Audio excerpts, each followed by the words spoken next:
Jésus-Christ est ma sagesse, il éclaire mon chemin et je marche en ma faiblesse, conduit par sa sûre main. Seigneur Dieu Tout-Puissant, nous te disons merci pour l'opportunité que tu nous donnes.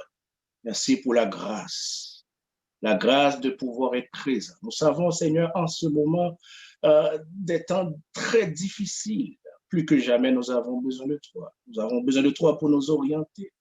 Nous avons besoin de toi pour avancer, Seigneur. Et Seigneur, voici le moment où nous allons partager ta parole. Seigneur, ouvre notre cœur. Permets que nous soyons disposés, Seigneur, et disponibles à entendre ta parole. Et comme disait le serviteur, parle, nous t'écoutons. Et c'est au nom de ton Fils Jésus-Christ, à qui soit la gloire, l'honneur au siècle des siècles, nous te prions. Amen.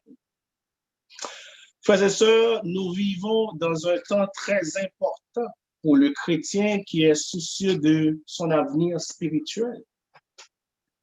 Un temps où la mise en place commence. Si vous avez encore des yeux spirituels, il faut observer les changements qui sont en train de se passer dans le monde. Le monde tel que nous le connaissions il y a peut-être 10 ans, 15 ans, 20 ans, je dirais même 1 an de cela, ne sera plus le même. Parallèlement, l'Église, semble-t-il, est en train de dormir. L'Église est en train de passer plus de temps dans des choses terrestres et oublie l'essentiel de la vie chrétienne, le royaume des cieux. De la même manière, frères et sœurs, lors de la première venue, les pharisiens, les scribes, les sadducéens, les enseignants de la loi ont raté le Messie. Ils ont raté l'opportunité de reconnaître le Messie. De la même manière, frères et sœurs, semble-t-il que le monde est en train de rater la seconde venue de Christ. Frères et sœurs, nous sommes en train de nous écarter de l'essentiel de la vie chrétienne, peut-être inconsciemment. Aujourd'hui, j'aimerais vous rappeler que le moment est venu de nous libérer du joug de la religion et des mensonges des hommes pour embrasser l'évangile de la grâce, l'évangile de la vérité, l'évangile qui sauve. Comme Pasteur Magloire l'a expliqué ce matin, les 5 solas, sola scriptura, l'écriture seulement, sola fide, la foi seulement, sola gratia, la grâce seulement sauve, solus Christos, Christ seulement, soli Deo gloria, à Dieu seul la gloire. Il est temps de nous réveiller de notre sommeil spirituel, sachant que le Christ viendra comme un voleur dans la nuit. Au moment où vous y attendez le moins, frères et sœurs, car si le propriétaire de la maison savait quand est-ce que le voleur allait passer, il n'allait pas dormir. C'est le temps du grand réveil spirituel. Frères et sœurs, il y a pas mal de choses qui sont en train de se passer dans le monde. C'est le temps de se réveiller, le temps de se réveiller de ce sommeil spirituel. C'est le temps de faire un choix éclairé. C'est le temps de pouvoir discerner. C'est le temps de pouvoir discerner. Et s'il plaise à Dieu, c'est ce que nous allons voir pendant les quelques minutes qui vont suivre, c'est la sagesse pour discerner. Frères et sœurs, On a besoin de la sagesse pour discerner. Discerner dans quel temps sommes-nous. Discerner qu'est-ce qui est en train de se passer autour de nous. Discerner qu'est-ce qui est en train de se passer dans le monde. Discerner pour comprendre les événements de ce monde à la lumière de la parole de Dieu. La parole est la parole de Dieu seulement. La sagesse pour discerner. La sagesse, c'est l'application exacte de la connaissance. La sagesse, c'est l'application exacte de la connaissance. En d'autres termes, frères et sœurs, tu ne peux pas avoir de la sagesse si tu n'as pas la connaissance exacte de la parole de Dieu. La Bible dit que mon peuple meurt faute de connaissance. Il vous faut ce matin la sagesse pour discerner. Et c'est ce que nous allons voir. Je vais prendre deux textes de la Bible. Et c'est dans ces deux textes-là que le Seigneur va nous parler ce matin. Le premier texte, c'est Hébreux chapitre 5. Nous lirons du 11e verset jusqu'au 14e verset. Hébreux chapitre 5, les versets 11 jusqu'au 14e verset. Et par la suite, je lirai encore pour vous le premier épître de notre frère Jean, le 4e verset. Je lirai pour vous seulement le premier, le 4e chapitre, je lirai seulement le premier verset. Hébreux chapitre 5, 11 à 14, 1 Jean 4, le verset 1er. Je lis pour vous Hébreux. Nous avons beaucoup à dire là-dessus et des choses difficiles à expliquer parce que vous êtes devenus lents à comprendre. Vous êtes, vous en effet, qui depuis longtemps devriez être des maîtres. Vous avez encore besoin qu'on vous enseigne les premiers rudiments des oracles de Dieu. Vous en êtes venus à avoir besoin de lait et non d'une nourriture solide. Or, quiconque en est au lait n'a pas l'expérience de la parole de justice, car il est un enfant. Mais la nourriture solide est pour les hommes faits, pour ceux dont le jugement est exercé par l'usage à discerner ce qui est bien et ce qui est mal. Frères et sœurs, il nous faut discerner ce matin ce qui est bien et ce qui est mal. 1 Jean 4, verset 1er. Bien-aimés, n'ajoutez pas foi à tout esprit. Je relis. Bien-aimés, n'ajoutez pas foi à tout esprit, mais éprouvez les esprits pour savoir s'ils sont de Dieu. Car plusieurs faux prophètes sont venus dans le monde. En d'autres termes, frères et sœurs, vous allez discerner pour savoir est-ce que l'esprit vient de Dieu ou est-ce que l'esprit vient de Satan. Donc, vous avez besoin de discerner le bien et le mal. En même temps, vous avez besoin de discerner est-ce que ça vient de Dieu ou est-ce que ça vient de Satan. Le sujet de ce matin, c'est la sagesse pour discerner. La sagesse pour discerner le bien et le mal. La sagesse pour discerner qu'est-ce qui est de Dieu et qu'est-ce qui est de Satan.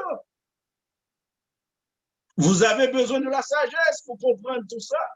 Ce n'est pas évident. À cet égard, le roi Salomon, en fait, lors de son intronisation en tant que roi, a eu une vision. Et dans cette vision, Dieu fit cette question au roi Salomon.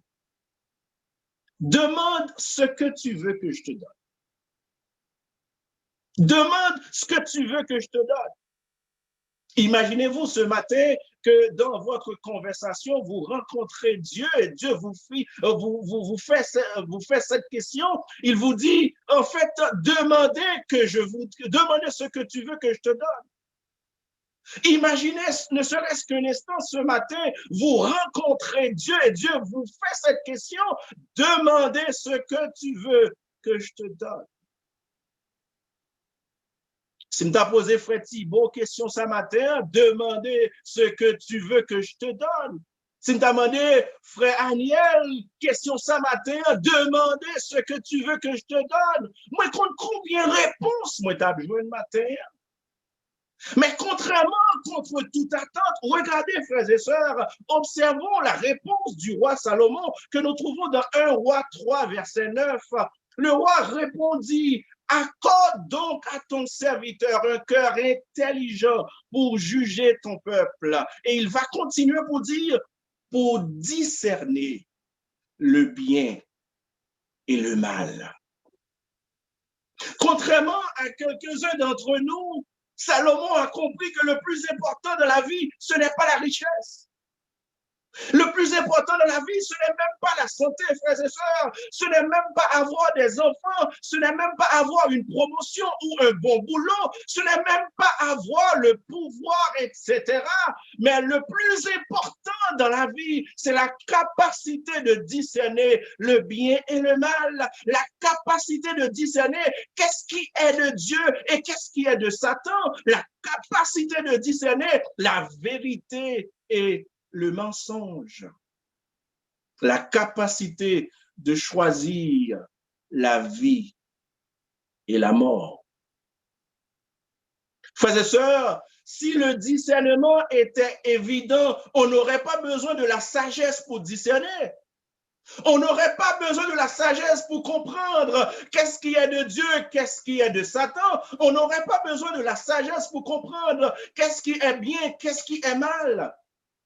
C'est moi vous dire rapidement pourquoi c'est pas évident, pourquoi c'est difficile. La raison est simple, c'est parce que Dieu et Satan évoluent dans le même champ de combat. Bon Dieu avec Satan, donc tout quand on joue bon Dieu, Satan là. Il y a des gens qui dit pasteur, qui va dire comme ça, tout quand on joue bon Dieu, Satan là, mais oui. Au jardin d'Éden, frères et sœurs, Dieu était avec le premier couple d'alors, Adam avec Ève, mais Satan était là. Satan était aussi là, en d'autres termes, dans nos églises, dans nos foyers, dans nos réunions de prière, dans nos rassemblements, dans nos assemblées. Satan est là, Dieu est là. Jésus, dans une de ses conversations avec les leaders religieux de son époque, je veux parler des pharisiens, des sadducéens, des scribes, Jésus leur a dit qu'ils étaient des enfants du diable. Jean 8, 44, Jésus a dit, vous avez pour père le diable et vous voulez accomplir les désirs de votre père. Comment Jésus peut-il qualifier des pasteurs, des bishops, des apôtres, des prophètes de son temps comme étant des enfants du diable? Contrairement, frères et sœurs, à ce qu'on peut penser, le diable n'est pas seulement dans les nightclubs. Nous avons une fausse idée du diable qui fait comprendre diable son bagage qui l'aide, diable c'est tout bagage qu'on comprend de vous paraître ouais ça c'est le diable, c'est faux. Le diable n'est pas seulement dans les nightclubs. Le diable n'est pas seulement, en fait, côté qui est bagage sale qu'à privé. Mais en d'autres termes, frères et sœurs, le diable est aussi dans nos églises, est au milieu de nous, dans nos maisons, dans nos réunions de prière. Là, côté bon Dieu t'a supposé. Et c'est là toute la difficulté de pouvoir discerner. C'est parce que Satan et Dieu, en fait, ils sont là tous deux dans le même champ. Tous les deux, Abgoumé, vous êtes tiraillés d'un côté comme de l'autre.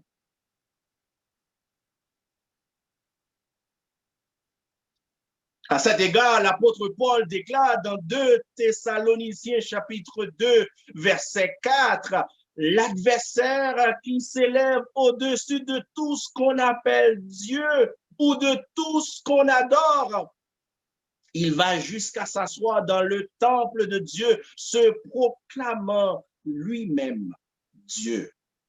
Bagay pas facile, frères et sœurs. Bagay pas facile. Le discernement, frères et sœurs, n'est pas fait pour tout le monde. Le discernement n'est pas une chose facile. Et c'est ça fait que la Bible nous dit que grand pile monde, lorsque le Seigneur a béni par la récompense, grand pile monde qui peut dire, Seigneur, n'avons-nous pas prophétisé, n'avons-nous pas prêché, n'avons-nous pas évangélisé en ton nom? Et le Seigneur dira en ce temps-là, et dehors chien, je vous ai jamais connu. Le discernement n'est pas fait pour tout le monde, frères et sœurs. Le discernement est fait seulement pour les gens matures. Ce n'est pas fait pour les enfants. Aujourd'hui, plus que jamais, vous avez un choix à faire. Vous avez un choix entre de grandir afin de pouvoir discerner ou de rester enfant et être manipulé à tout bout de champ. Frères et sœurs, le discernement n'est pas fait pour les enfants. Les enfants sont pas faits pour discerner. Les enfants sont là pour absorber du n'importe quoi. Le discernement est fait pour les gens dont le raisonnement est mature. Nous venons de lire Hébreux 5, les versets 11 jusqu'au 14e verset. En fait, ce texte nous rappelle la nécessité de grandir et de passer aux choses plus profondes de la vie chrétienne. Laissez les choses terre à terre quotidiennement. Des bagages qui sont sens, des bagages qui n'ont aucune importance, qui pas fait nous grandir, qui pas fait nous avancer. L'auteur de l'Épître aux Hébreux nous rappelle la nécessité de passer aux choses les plus profondes. Verset 11 l'on dit, nous avons beaucoup à dire là-dessus et des choses difficiles à expliquer, mais parce que vous êtes devenus lents à comprendre. Vous, en effet, qui depuis longtemps devriez être des maîtres, vous avez encore besoin qu'on vous enseigne les principes élémentaires des oracles de Dieu. Vous en êtes venus à avoir besoin du lait et non d'une nourriture solide. Verset 13, or quiconque en est au lait n'a pas l'expérience de la parole de justice, car il est un enfant. Mais la nourriture solide est pour les hommes faits, pour ceux dont le jugement est exercé par l'usage à discerner ce qui est bien et ce qui est mal. Qu'est-ce que tout cela veut dire, frères et sœurs? Ce n'est pas vrai que la parole de Dieu est difficile. Ce n'est pas vrai que la Bible est compliquée. Ce n'est pas vrai que la Bible est faite pour ceux-là qui sont allés dans une école de théologie. Ce n'est pas vrai que vous pouvez comprendre la Bible parce que vous avez une maîtrise. Ce n'est pas vrai que vous pouvez comprendre la Bible parce que vous avez un doctorat. La parole de Dieu est une révélation. Ce n'est pas vrai parce qu'on à l'école, parce qu'on parlait bien, parce qu'on fait un paquet d'études qu'on va comprendre la parole de Dieu. C'est pas ça, apôtre Abdillah. L'apôtre a dit, la parole de Dieu devient difficile pour vous parce que vous êtes lents à comprendre. Vous basez vos réflexions sur la tradition et l'enseignement des hommes.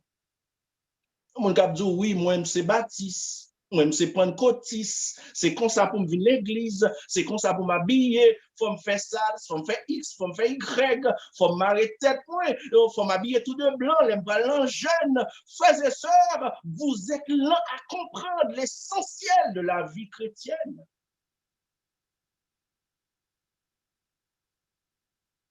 Cela fait longtemps que vous êtes chrétiens.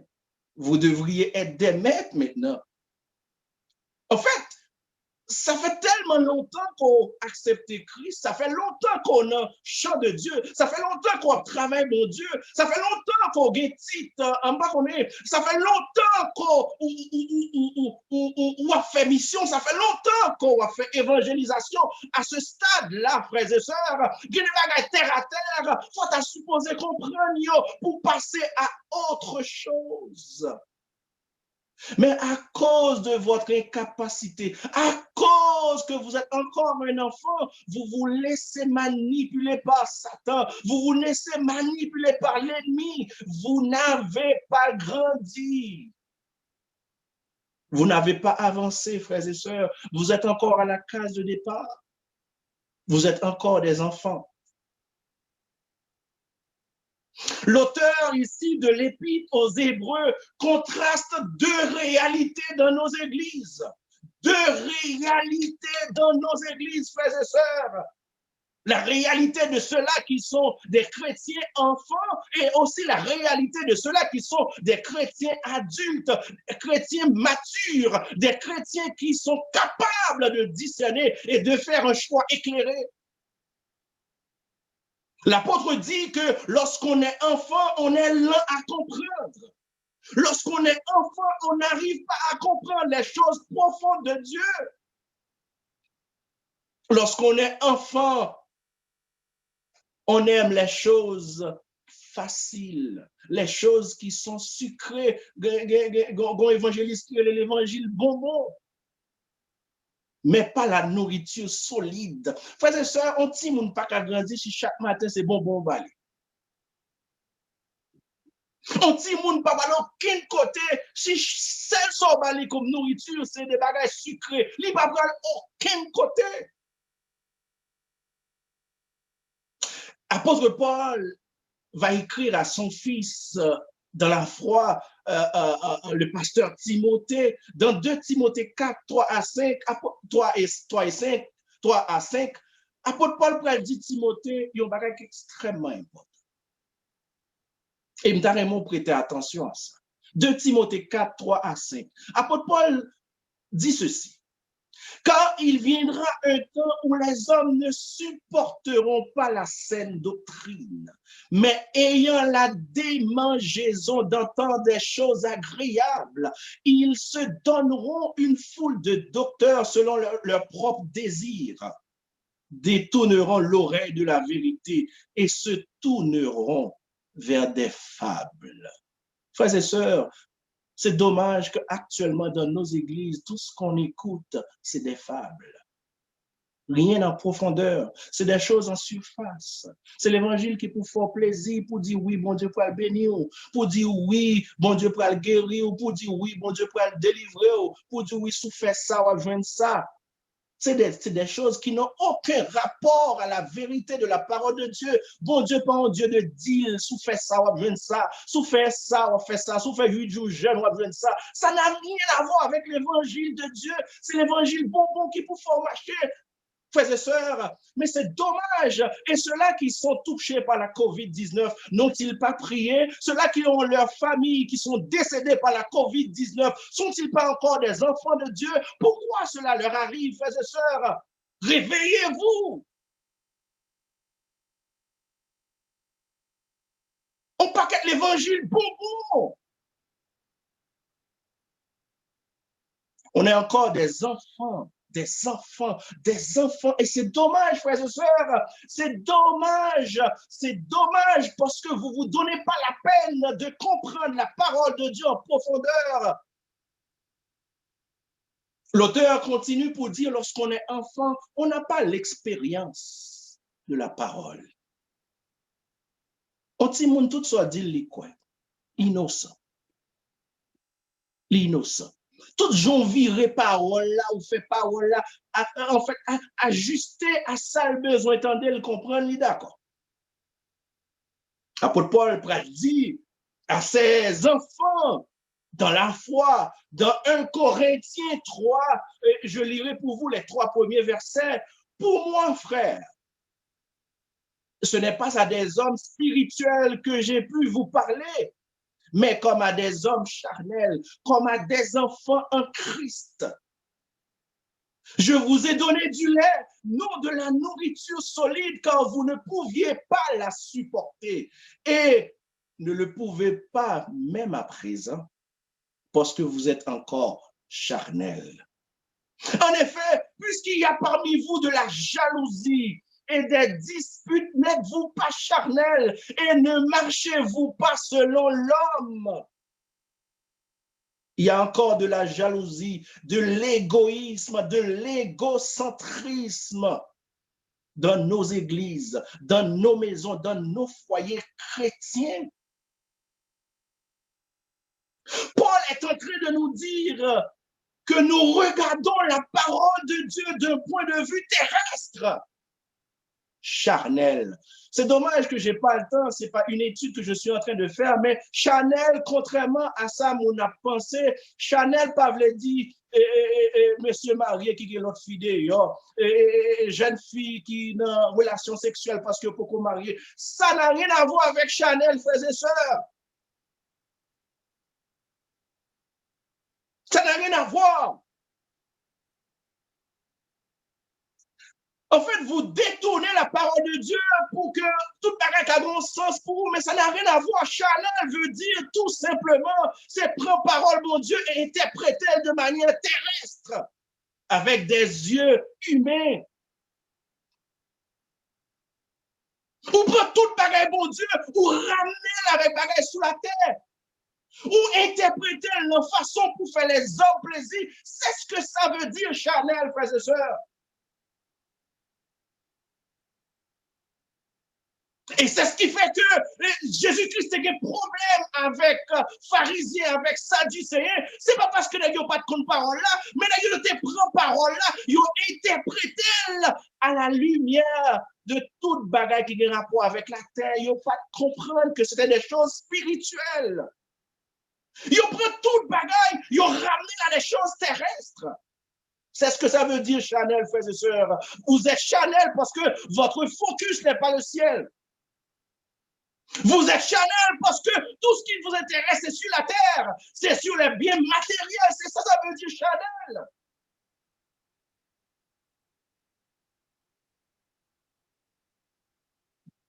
Nous n'avons pas grandi, nous sommes encore à la case de départ. Je vous pose la question, voulez-vous grandir pour avoir la vie éternelle ou voulez-vous rester enfant et accomplir les œuvres du diable? Peut-être sans le savoir, comme les pharisiens le faisaient. Voulez-vous grandir? Voulez-vous être un chrétien avec des motivations personnelles, égoïstes et charnelles? Ou voulez-vous être un chrétien et comme le disaient les 5 solas, solus Christos, solus Christos. Voulez-vous être un chrétien qui veut seulement et uniquement plaire à son maître, Jésus de Nazareth? Ou êtes-vous encore charnel? Avez-vous encore besoin d'apprendre les rudiments de la vie chrétienne, les choses élémentaires? Je ne vais pas vous montrer dans le détail, mais nous passons plus de temps à essayer de parler de bagages qui n'ont aucun rapport à votre salut. Nous passons plus de temps à élucider, à faire débat, à faire commentaires sur des choses qui n'ont aucun rapport à notre avenir spirituel, à notre avenir en tant que chrétien. N'êtes-vous pas charnel? N'êtes-vous pas encore enfant? Apôtre l'a dit qu'un adulte, c'est quelqu'un qui est capable de discerner, c'est quelqu'un qui est capable de comprendre. Et lorsque cette personne fait face à une situation, c'est une personne qui est capable de comprendre d'où vient cette situation, d'où vient cette circonstance, d'où vient ce problème, d'où vient la COVID-19, d'où viennent toutes les difficultés de la vie, d'où vient tout ce que je suis en train de traverser, d'où viennent ces événements. Vous êtes capable de discerner. Vous êtes capable de comprendre que est-ce que ça vient de Dieu, est-ce que ça vient de Satan? Un adulte, c'est quelqu'un qui a laissé le niveau élémentaire pour grandir, pour s'affectionner aux choses d'en haut. Le focus, ce sont les choses d'en haut. Vous comprenez la Bible de manière terrestre, frères et sœurs, mais l'adulte, le chrétien mature, c'est celui qui regarde la parole de Dieu avec une perspective céleste. C'est quelqu'un qui vise la perfection. C'est quelqu'un qui vise la sanctification. La Bible dit que recherchez la paix avec tous et la sanctification sans laquelle, c'est pas sans la paix, c'est sans la sanctification, sans laquelle personne ne verra le Seigneur. Frères et sœurs, sans la sanctification, personne, même pas moi. Encore un pas temps pour m'expliquer ce que ça veut dire sanctification. Sanctification, pas veut dire monde qui sans péché. N'êtes-vous pas charnel si vous comprenez la sanctification comme étant monde qui sans péché? Loin de là, loin de là. Frères et sœurs, un adulte, c'est une personne qui apprend continuellement. C'est quelqu'un qui regarde continuellement sa vie à la lumière de la parole de Dieu, jusqu'à être capable de la nourriture solide.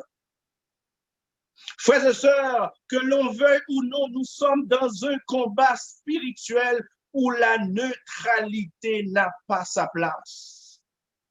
Tu ne peux pas être neutre. Tu ne peux pas être neutre dans ce combat. Tu ne peux pas être, ou bien tu es brouillant, ou bien tu es froid. Tu ne peux pas être neutre. Ce n'est pas toujours évident de savoir avec certitude si on est sur la bonne voie, je vous l'accorde. Ce n'est pas toujours évident de savoir est-ce qu'on est en train de faire les œuvres du diable ou est-ce qu'on est en train de faire les œuvres de Dieu. Je vous l'accorde. Ce n'est pas toujours évident de savoir est-ce qu'on a la bonne semence ou est-ce qu'on a la mauvaise semence. J'en suis conscient. Ce n'est pas toujours évident de savoir est-ce qu'on est une ivraie ou est-ce qu'on est un blé parce qu'ils se ressemblent. Frères et sœurs, s'il y a une seule chose que moi je suis conscient et je sais au plus profond de mon être, c'est que je sais bientôt, je dirais même très bientôt, le maître de la moisson fera la récolte. Encore, n'êtes-vous pas charnel si vous comprenez récolte comme étant la récolte de fruits ou bien de produits que vous avez plantés? Non, loin de là, la récolte, frères et sœurs, c'est la fin du monde. La récolte, c'est la fin de notre ère. La récolte, c'est la fin de l'hypocrisie. La récolte, c'est la fin du mensonge. La récolte, c'est la fin du double visage. C'est ça la récolte. Le maître viendra. Jésus-Christ lui-même viendra en personne faire la récolte. C'est l'événement ultime où Christ reviendra en tant que juge pour juger. Il aura, la Bible dit, il aura son van à la main. Il nettoiera son aire, il amassera son blé dans le grenier, mais il brûlera la paille dans un feu qui ne s'éteint point. Frères et sœurs, ce n'est pas des fables que je suis en train de vous raconter. Je suis en train de vous raconter la parole de la vérité. Êtes-vous prêts pour ce grand jour?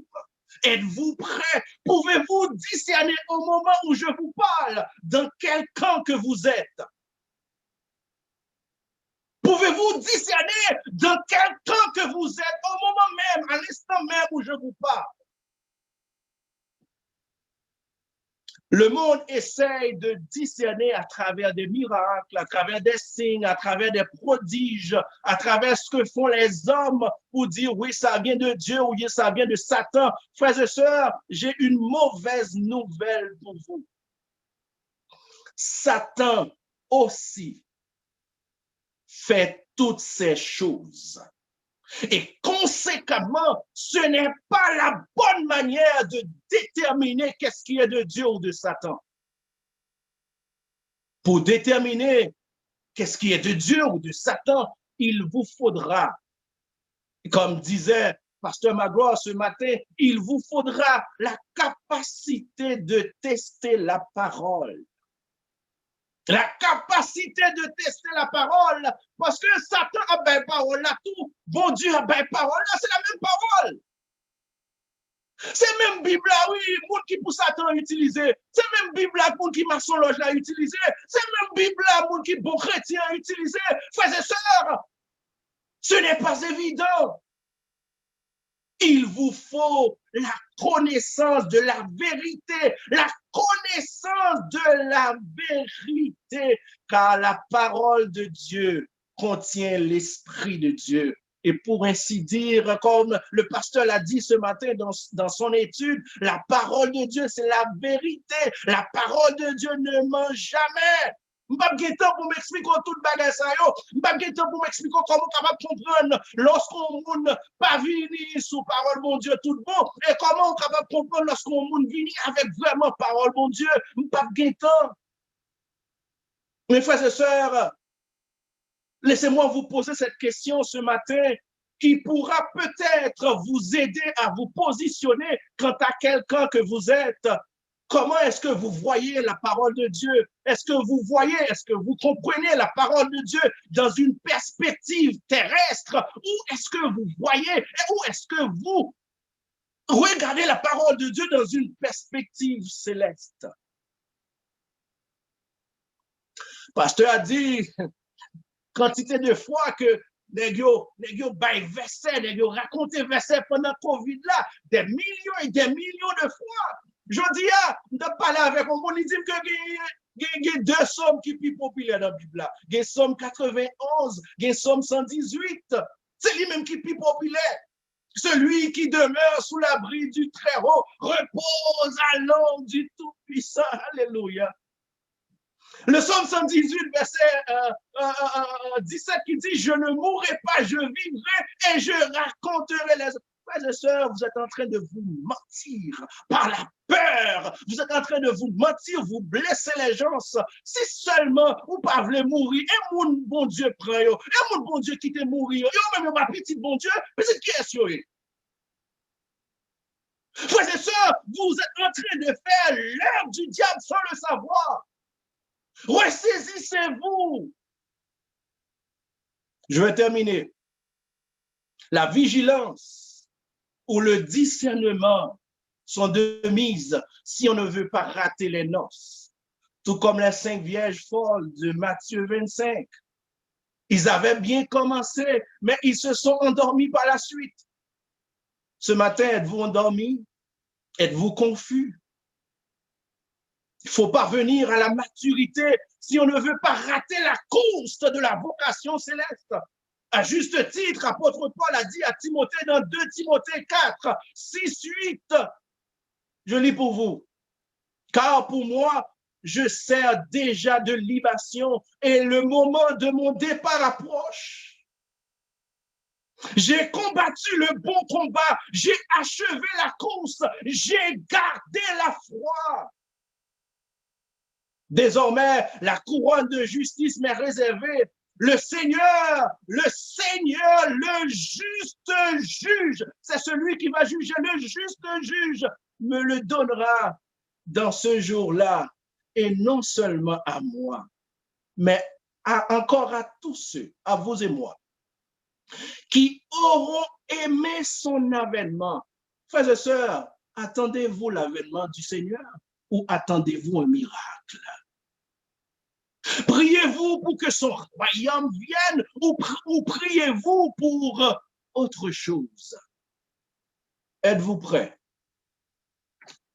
Êtes-vous prêts pour ce grand retour, frères et sœurs? Si vous voulez tirer votre épingle du jeu dans ce combat acharné, il faut être mature. Il faut être mature.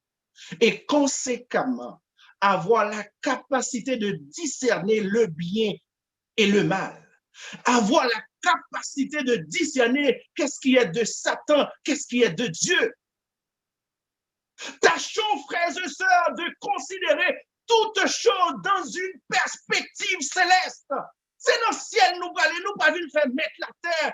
Regardez les choses, regardez votre vie, analysez votre vie dans une perspective céleste.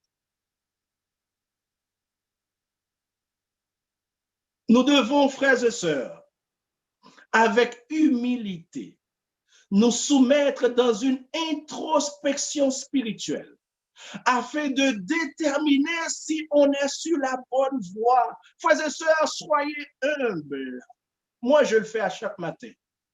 Je le fais à chaque matin. Je sais qu'il y a des choses chez moi qu'il faut changer. Je le sais, je l'assume et je le reconnais. C'est pour cela qu'à chaque matin, frères et sœurs, avec humilité, il faut l'enlever, le mettre pied sous cabane. Il faut reconnaître qui est ce qu'on est. En d'autres termes, faire comme David dans le psaume 139. Je vais vous lire quelques versets, le psaume 139. Et David a dit, Seigneur, tu me sondes et tu me connais. Tu sais quand je m'assieds et quand je me lève. Tu pénètres de loin ma pensée. Tu sais quand je marche, tu sais quand je me couche et tu pénètres toutes mes voies. Car la parole n'est pas sur ma langue, que déjà, mon éternel, tu la connais entièrement. Il va continuer dans le verset 23 pour dire, sonde-moi, ô Dieu, et connais mon cœur. Éprouve-moi et connais mes pensées. J'aime ce verset, le verset 24 qui dit, regarde, si je suis sur une mauvaise voie, et conduis-moi sur la voie de l'éternité. Alors que je termine, frères et sœurs, vous êtes sur quelle voie? Vous êtes sur quelle voie? Éternité ou l'enfer? C'est la dualité de la vie. C'est la dualité de la vie. Bon Dieu, Satan. Bien, mal. Paradis, l'enfer. C'est la dualité de la vie. Vous êtes sur quelle voie? Avez-vous ce matin l'assurance de votre destination? Pouvez-vous discerner dans quel camp vous êtes? Pouvez-vous discerner dans quel camp vous êtes, frères et sœurs, bien-aimés dans le Seigneur? Je vous en supplie. Le moment est venu où il faut passer à un autre niveau. Le moment est venu où il faut atteindre un autre niveau. Frères et sœurs, raison tellement grande que nous pas qu'à permettre que nous jouions avec la vie spirituelle. Il y va de notre avenir spirituel, de notre salut. Frères et sœurs, ce matin, je termine avec ça. Si vous êtes encore un enfant, c'est le moment de grandir. Et le Seigneur, il est là, il peut vous aider. Son Saint-Esprit est là, il peut vous guider. Il peut vous guider à faire les bons choix, à choisir le bon camp, à avoir la bonne semence, à avoir de l'huile dans vos lampes. Frères et sœurs, ce matin, je vous en supplie, par l'amour du Dieu vivant, par la grâce de notre Seigneur Jésus-Christ, à être des adultes, des personnes qui ont la capacité de faire un choix éclairé à la lumière de la parole de la vérité. La Bible, la parole de Dieu. L'écriture seulement, la foi seulement, la grâce seulement, Christ seulement. Et il faut rendre gloire à Dieu seulement. Que le Seigneur vous bénisse. Jésus-Christ est ma sagesse, il éclaire mon chemin et je marche en ma faiblesse, conduit par sa surmain. Il éclaire mon chemin, il éclaire mon chemin, et je marche en ma faiblesse, conduit par sa surmain.